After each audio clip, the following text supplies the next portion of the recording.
Hello everyone! Welcome to my video. For today gali guys, is gusto ko lang i-vlog ang ako nga experience while ara sa amon tour last January. Wow! Sana bis bala nga i-delete mo na lang imo vlog, why not i-share mo na lang sa ibang nga tao para makita man nila kung ano gali ang mga experience kung ara ka sa ibang nga lugar. So I hope ma-enjoy nyo akong video and watch till the end. Thank you!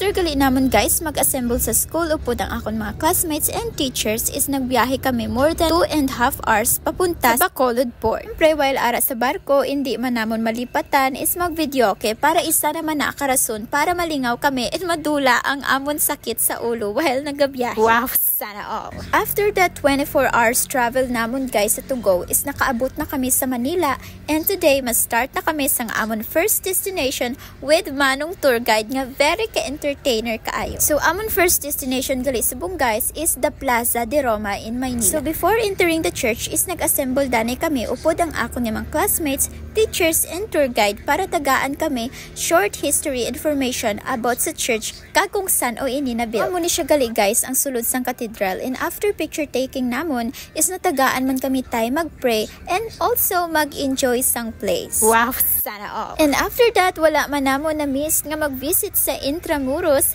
kag sa Rizal Park. And syempre after that guys is natagaan man kami free time sang amon teachers nga spend namon sa SM by the Bay. While spending our free time here, we also experienced the sunset viewing. Kag bagod may free time kami, nakabakal man kami some things like souvenirs para sa amon family and friends. Wow. After namon mag-SM guys is nag-proceed na kami sa Anli Buffet pero wala na ko naka-video guys kaya amon ang time gutom na ko kayo, like gusto ko na lang mag-rest, gusto ko na lang mag-pull sa Negros pero damo pa lugar amon kadtuan.